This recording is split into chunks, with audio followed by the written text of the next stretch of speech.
Hey y'all, my name is Adina Barnett Miller, but I'm known to my students as Mrs. B. I've been passionate about West Virginia history for as long as I can remember, but my mom would tell you it all started when I was 3 years old and she bought me a West Virginia counties puzzle at Gino's Pizza. I've taught history in Ripley, West Virginia for over 20 years now, and I'm an adjunct professor who teaches college West Virginia history to high school students. Please join me for West Virginia History with Mrs. B, a field trip across the Mountain State to walk in the footsteps of those who came before us.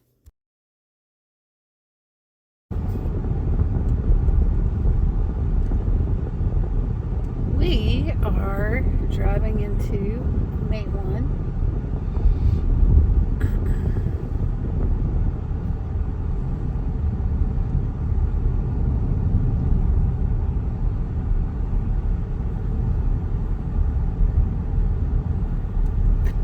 And truthfully, it's not a bad drive from Charleston to Matewan.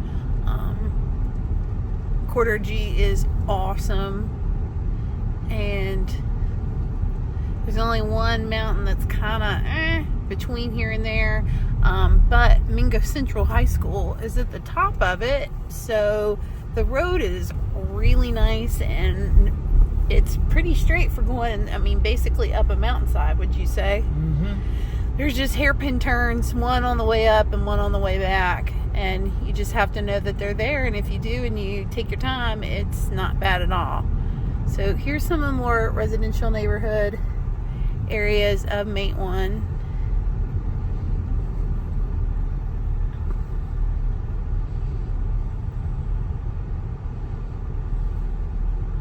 And the turnoff to go to the one of the Hatfield-McCoy trailheads called Devil Ants, because we are definitely in Hatfield and McCoy country. There is the Matewan flood wall. Here's the sign for the Matewan Massacre. We're getting ready to drive down into downtown Matewan. It's just right over there.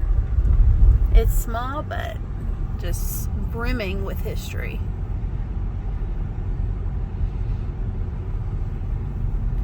That building right there, that white building, that was Sid Hatfield's office when he was police chief of Matewan. So we're getting ready to go up here and we're gonna turn into town, and then we'll drive you down Main Street so you can see it.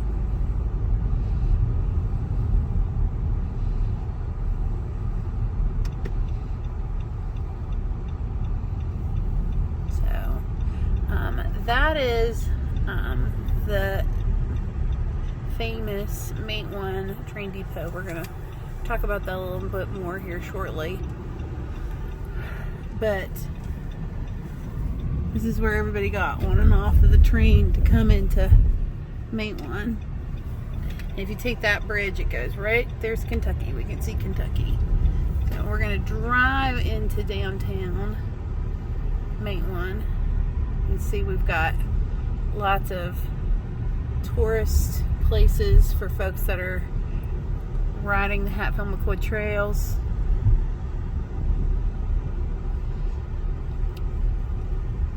There's Wingo's.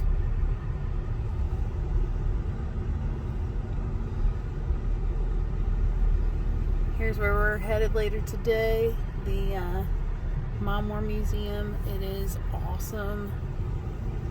And then here's downtown. It is just a very, very cool place to see.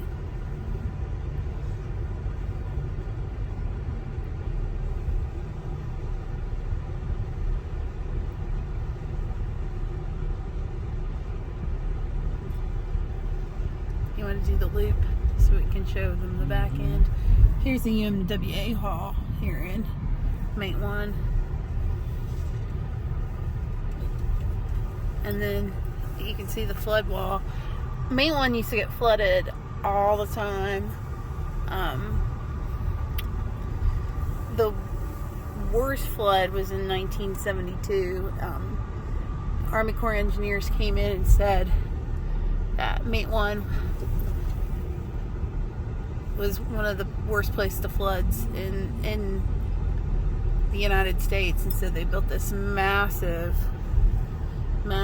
flood wall, as you can see, to keep the tug out of town. I mean, there are times that like Matewan got flooded 2 or 3 times, in a month or 2 period.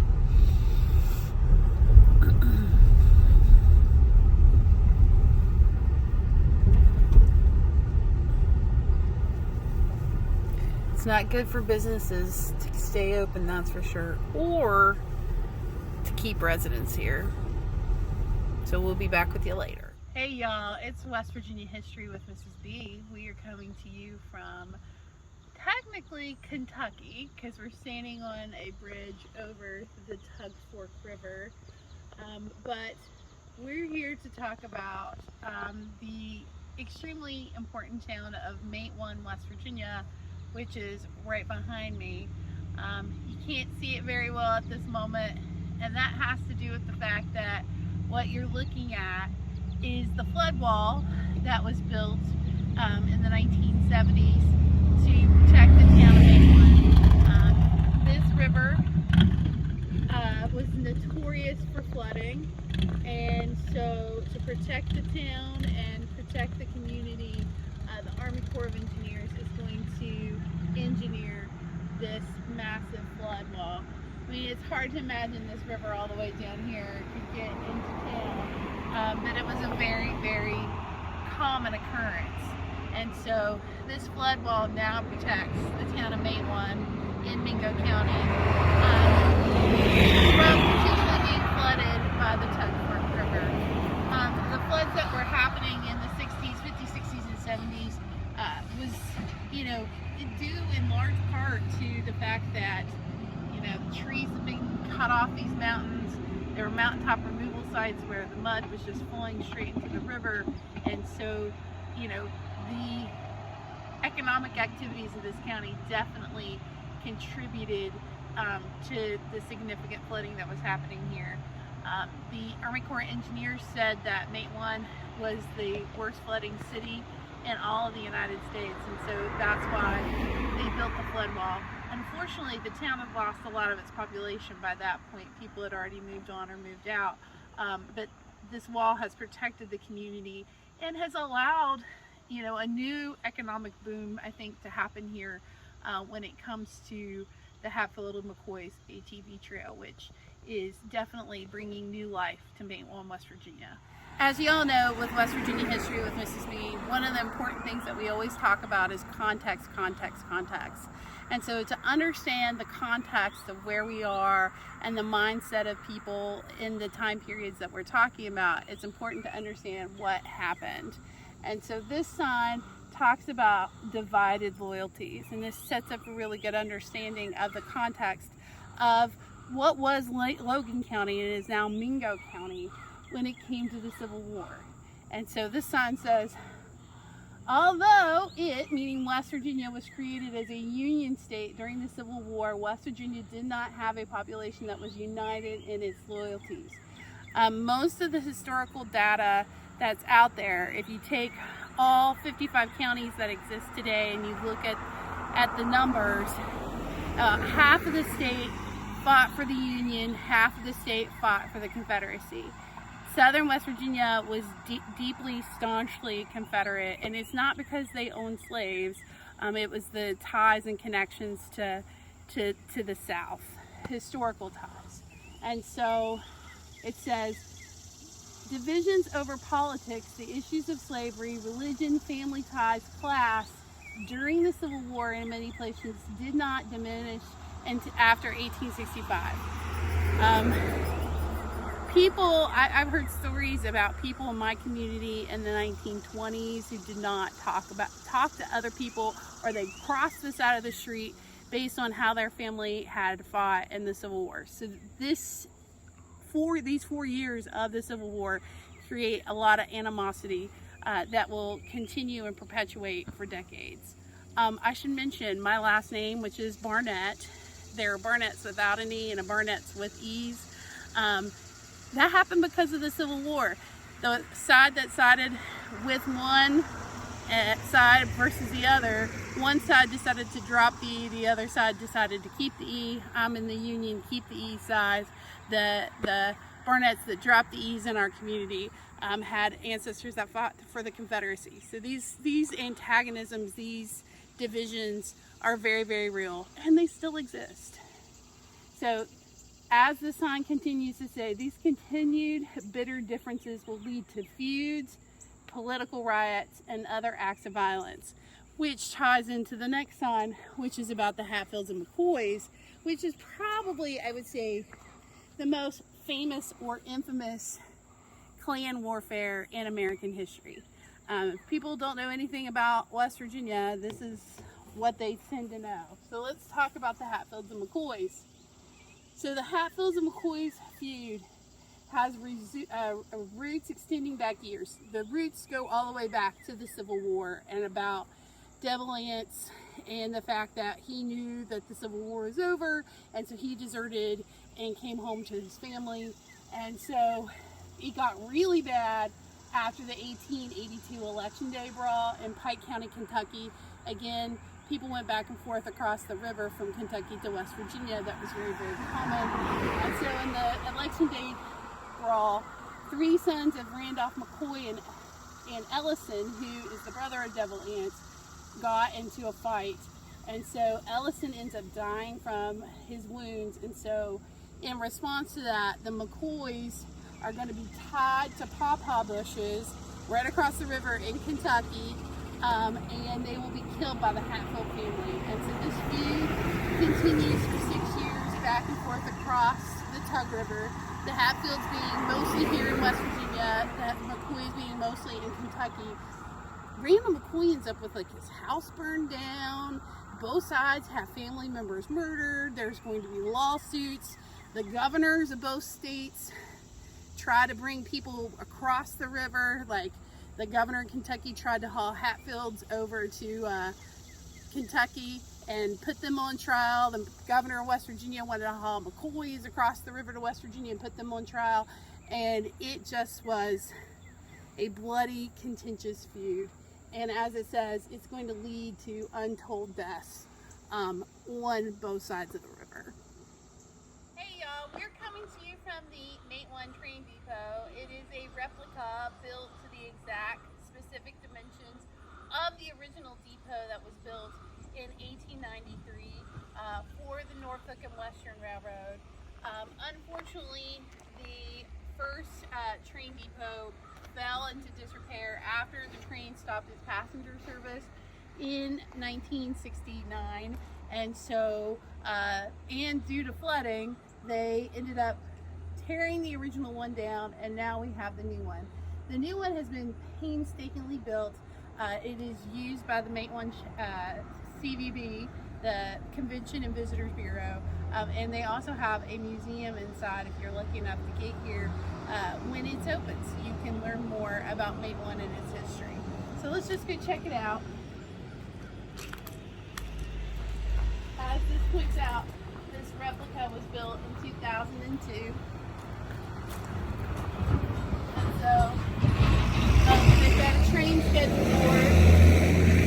And as you can see, they've got the train that's going to Cincinnati, and then the other way, of course, was to Norfolk, Virginia. And then if you look around here, there's more cool things. And we're gonna get to watch the train go by. I swear we didn't plan that. But for your enjoyment, let's watch a Norfolk and Western train, Norfolk and Western train. Go past.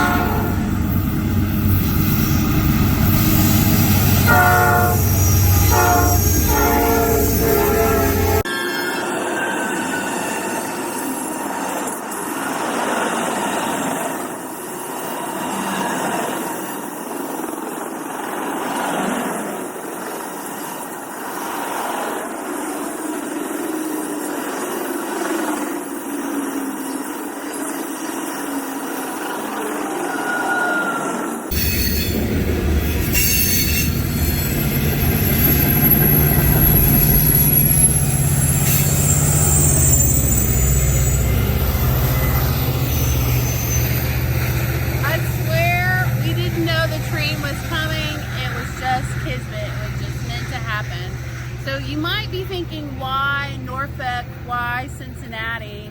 So Norfolk, of course, is on the Atlantic and Chesapeake Bay, and so that was your deep water port for the Atlantic Ocean. Cincinnati, of course, is a major hub on the Ohio River, so there's no like inland connection from the Atlantic all the way to the Ohio. So this railroad provided that connection, and so coal, of course, as a fuel is really important. And so by building this railroad, they were able to connect the Midwest to the East Coast and have fuel available.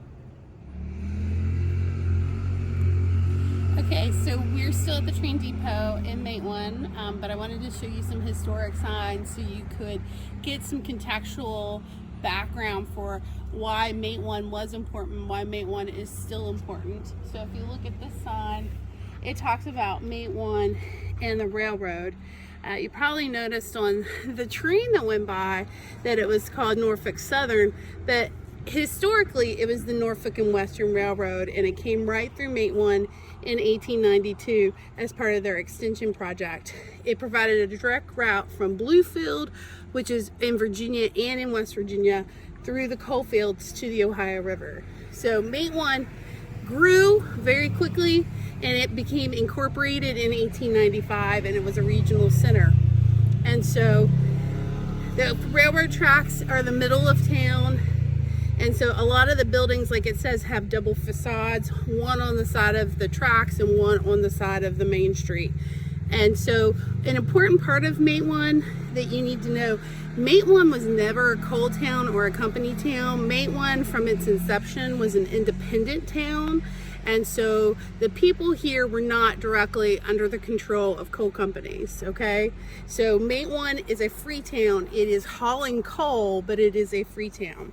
So this depot, the original, was built in 1893. It shipped freight, but also hauled passengers, because remember, we don't have all of these roads that we had today because there aren't cars yet. So the way to get from place to place is the railroad. And so you could take the train east to Bluefield, northwest to Williamson, and then on to Cincinnati, and also places like Huntington. The depot, of course, when the passenger rail lines stop running in 1969, there's no need for the depot anymore, and so it ends up getting torn down, especially because of flood damage. It had issues, but also got abandoned. And so this structure that we just visited was built in 2002 using exact schematics from original drawings. If you look at this map, this gives us a really good idea of what we're looking at. We've talked about Bluefield. Bluefield's going to be one of the major towns on the railroad here in southern West Virginia. If you wanted to go and like see a show and go shopping and have a big day out, Bluefield was one of those places. Another, of course, is Welch. Here's Welch in McDowell County, and so you can see all these little stops. This is Bluefield through Mercer, then you're going to go Rotterfield. This is when you get into McDowell County, and then you cross from McDowell County into Mingo County. Matewan is in Mingo County.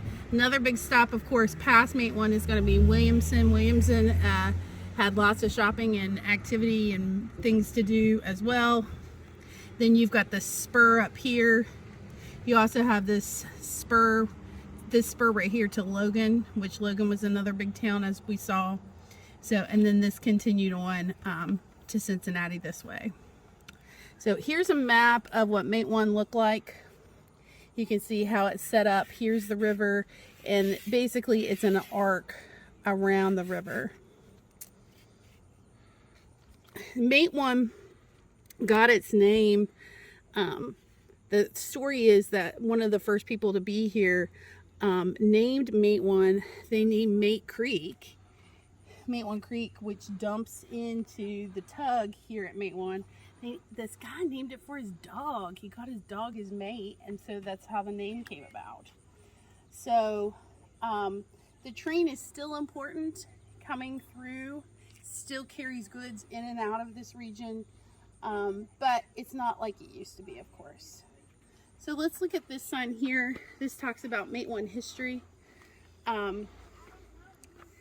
Matewan, here's Mate Creek, was named after the favorite dog Mate, who drowned during a hunt while chasing a bear across Mate Creek. So you've got, of course, Norfolk and Western, which we talked about. And that coal companies are going to build houses for workers in other coal mine towns. But again, Matewan stays an independent town in 1895. Of course, the area of Mingo County is known for the violence of the Hatfield-McCoy feud. Matewan was not incorporated until after really the feud settled down. But if you think about going back over that bridge where we were before, the pawpaw trees, where the McCoy boys got tied to the pawpaw trees and shot in 1882, it's like literally across the creek, not 2 miles from where we are right now. So we're right deep in the heart of Hatfield-McCoy country. So here's a picture of some of the floods. You can see how bad that is. There's the bridge we were on. I mean, like, all of downtown's flooded. Kentucky's flooded. This talks about the mine wars, which we're going to talk about in much greater effect in other videos. But the mine wars were in the early 1920s. They were centered around the UMWA's attempt to organize miners in the West Virginia southern coal fields. Battle of Matewan is what gets it all started on May 19th, 1920.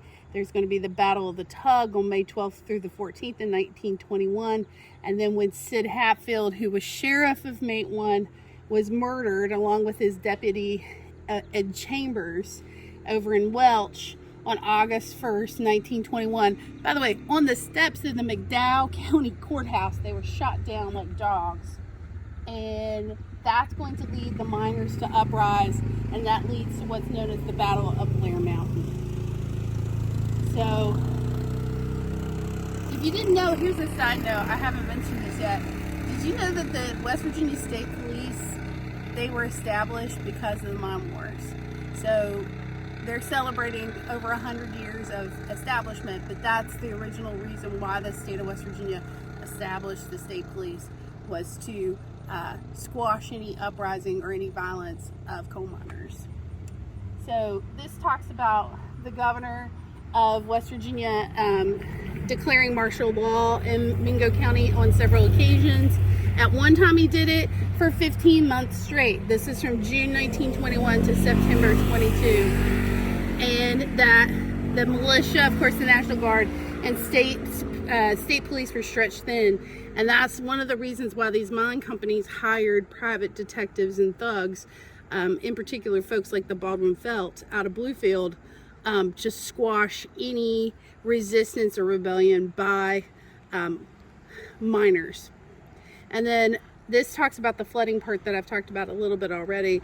So the Tug Fork has flooded at least 39 times since 1949. There were major floods in 1957 and 63.